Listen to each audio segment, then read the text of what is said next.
Imagine stepping onto a piece of land that holds both promise and secrets.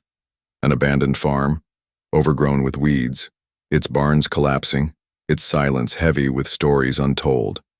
To most, it looked like nothing more than a forgotten patch of earth. But to Martin, it was a chance at a new beginning. He saw opportunity where others saw ruin. He imagined crops swaying in the wind, animals grazing peacefully, and a life rebuilt from the soil up.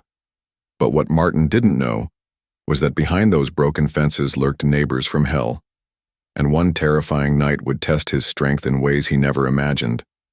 Stay with this story, because every twist will pull you deeper into a battle for survival, justice, and redemption. Martin had always dreamed of farming. He was tired of city life, the endless noise, the stress, the feeling of being trapped in someone else's race. So when he found an old abandoned farm listed for cheap, he didn't hesitate. He packed his life into a truck, signed the papers, and became the owner of land that had been untouched for decades. The first time he walked across the property, he felt both awe and unease. The farmhouse leaned with age, the paint peeled, and the barn creaked like it was whispering warnings. Yet Martin only saw potential. He spent days clearing brush, fixing fences, and planning his future. But while Martin saw hope, his neighbors saw something else, an intruder disturbing their forgotten corner of the world. At first it was subtle. A truck parked too close to his driveway, headlights on late at night. Strange noises outside his farmhouse window when the wind was still. Tools he left out suddenly missing, only to reappear broken in the field. Martin brushed it off, telling himself it was just bad luck or kids playing pranks. But deep down, he felt eyes watching him, waiting for him to fail. Rehook, because the truth was darker than he imagined. This wasn't just an abandoned farm, it had history. Locals whispered about the family who once lived there, how they left suddenly after accidents that no one could explain. Rumors said the land was cursed, that anyone who tried to fix it was driven out. Martin didn't believe in curses, but he did believe in people, and people could be far more dangerous than legends. One evening, after weeks of hard work, Martin sat on the porch watching the sunset bleed across his fields. It was peaceful, until he noticed smoke rising from the barn. Heart pounding, he ran toward it, only to find rags stuffed into the cracks, smoldering, ready to ignite. Someone had tried to burn him out. He put out the fire, shaken but determined. He called the sheriff, but when they arrived, they shrugged. "Probably kids," they said. "Nothing to worry about." But Martin knew better. This was targeted. Someone didn't want him here. Rehook again. The next night, it escalated. He heard footsteps crunching on the gravel outside his house. Grabbing a flashlight, he opened the door and shouted into the night, but no one answered. Only the sound of laughter carried through the trees. That's when Martin realized these weren't random acts. His neighbors wanted him gone. Days later, he confronted the man who lived closest, an older farmer named Roy with eyes as cold as steel. "You're making a mistake staying here," Roy said, voice low and threatening. "That land doesn't belong to you. It doesn't belong to anyone. Leave before something happens."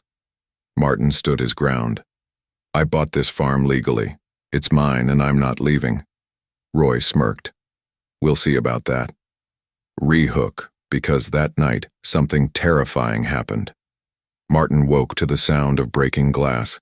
His heart raced as he grabbed a bat and crept downstairs. The living room window was shattered, the curtains flapping in the breeze. He could hear footsteps retreating into the dark. But what chilled him most wasn't the break-in. It was the note left on his table. 4 words, scrawled in jagged handwriting. "Get out or die." Martin refused to be bullied. He installed cameras, reinforced his doors, and kept his phone ready to dial 911. But every day felt like a battle against shadows. His crops were trampled, fences cut, livestock spooked. The land he hoped to heal was turning into a battlefield. The sheriff's office still did little, insisting they couldn't act without hard evidence. Martin felt alone but not defeated. Re-hook, because things would only get darker before the dawn. On a moonless night, Martin heard the low growl of engines approaching. He peeked through the window to see trucks circling his property, their headlights off, creeping like predators. Fear knotted in his stomach, but he stood ready, recording everything on his phone. The trucks eventually sped away, but the message was clear. He wasn't welcome here. And then came the storm.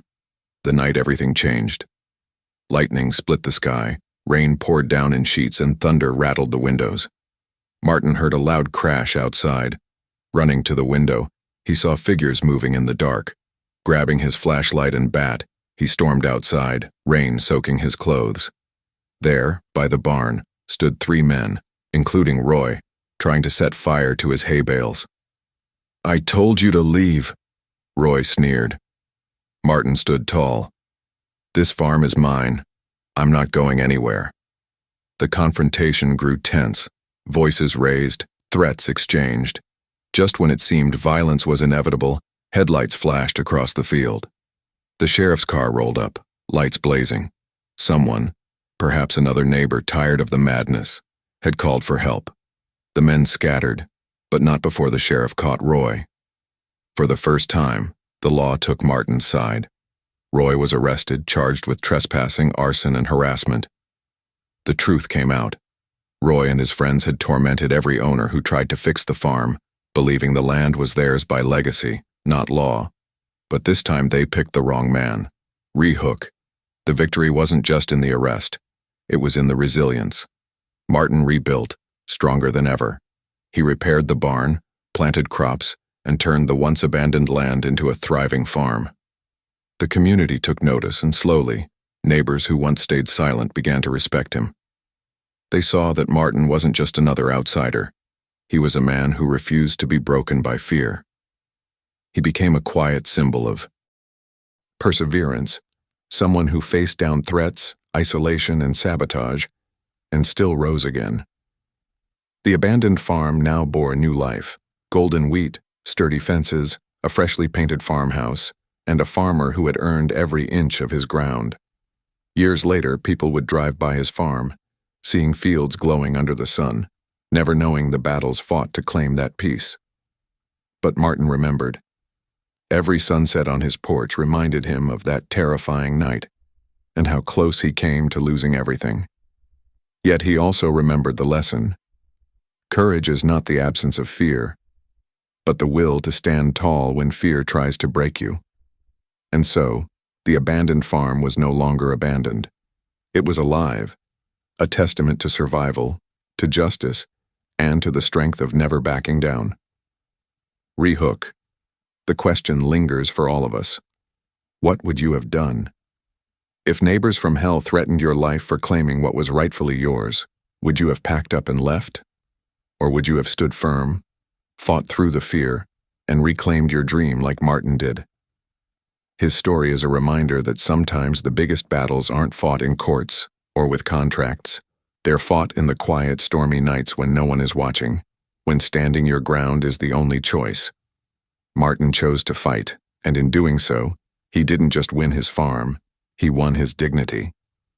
If you found this story gripping, make sure to like this video, subscribe to the channel, and share it with friends so you never miss another powerful tale of resilience, justice, and unexpected twists.